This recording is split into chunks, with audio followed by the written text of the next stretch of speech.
This is QD Clinic. I'm Jack Cush from Room Now. QD Clinic is brought to you by Room Now Live. Great meetings like this need great rheumatologists like you. Today, we're going to talk about vasculitis by the numbers. So, recently went to a conference on vasculitis, and a large discussion broke out about how you monitor and manage these patients. Certainly, diagnosis is a challenge, therapeutics is a challenge, but really, I think there's a lot of unknowns and a lot of art to monitoring and assessing patients who have vasculitis. And I thought I'd bring this up in this edition of QD Clinic. And I think you have to look at this maybe from the size of the blood vessel. All vasculitis discussions usually center around size of vessel. And I'll give you three groups: small vessel, medium vessel, and large vessel. So small vessel vasculitis, like you see with HSP, palpable purpura, some small vessel vasculitides due to drugs, Behçet's, etc. You know, most of these are you see what you get, or you get what you see, I guess you should say, in that there's not a lot to be gained by laboratory investigations or other assessments or looking for organ damage other than what you can obviously see by a good clinical exam.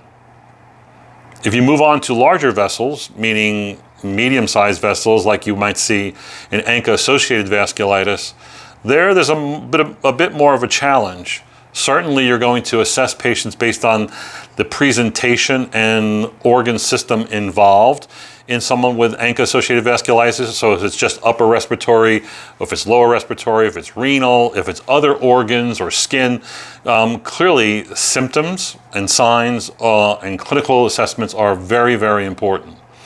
Labs, for the most part, not so important, meaning sed rate CRP don't pan out very well. Renal function becomes a problem when renal function is a problem. And then, monitoring creatinine, blood pressure, and urinalyses might be important. But the real issue is whether you monitor ANCA levels. And for me, that's a little bit like double-stranded DNA in lupus. So, 20-40% of patients have double-stranded DNAs with lupus, and maybe half of them will the levels of double-stranded DNA correlate with disease activity.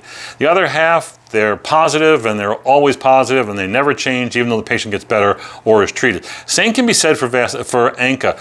In large-scale studies, following ANCA levels has never panned out to be a good biomarker for ANCA-associated vasculitis. However, when you look at the data, it does seem that in some patients it is predictive. And so therefore, I think from the outset, you should be doing serial ANCA levels and seeing what happens when you treat the patient and when the patient gets better. Do ANCA levels get better? And if they do, then I think you've got a really good tool that will maybe be predictive for you in following patients over time. Other than that, I think that you're left looking at the end organ damage and the assessment of that, whether it's ENT, respiratory with chest x-rays and CTs periodically, or renal function assessments, including blood pressure, urinalyses, and renal testing for GFR. That's it for ANCA-associated vasculitis. Lastly, and maybe most problematically, is large vessel vasculitis. Giant cell arteritis and Takayasu's arteritis leading the way. And I think that you obviously are going to rely on signs and symptoms, clinical assessment, and sed rate and CRP here might be very, very effective as a tool looking for response to therapy or the potential for future flare. I think the real issue has to do with whether or not you use other imaging or looking for end organ tissue ischemia.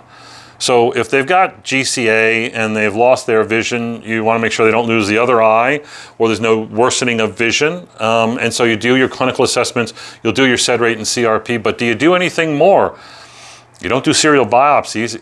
If you believe in the data about ultrasound and the halo sign and you're good at that, congratulations. Most of us are not. Most of us don't have that tool available to us. I think what you need to know is in GCA, 10% of patients will have either aortic involvement or involvement of extracranial arteries like the subclavian or axillary. In those people, serial assessments by MRA may be necessary, along with blood pressure assessments in all four extremities should be often done when you've proven it's beyond the ophthalmic artery or the ciliary artery that would cause blindness and those sort of manifestations. Takayasu's is different. It doesn't involve the same vessels as you'd have in GCA. They have more peripheral vessels. Aortic arch, yes, but going out into the periphery, and there again, it's clinical assessment, signs and symptoms. It's going to be labs, which are often helpful. It's going to be blood pressure, again, in all four extremities, I think would be paramount to the assessment of those patients. And then a vascular assessment, carotid arteries, brachial arteries, femoral arteries, looking for strength of pulse and whether or not they have bruits and recording that serially. I would also say that in patients with Takayasu's and or GCA with extracranial artery large vessel involvement, you can choose between doing MRA and PET scans. PET scans are great for disease activity, but they happen to be very expensive, not generally available.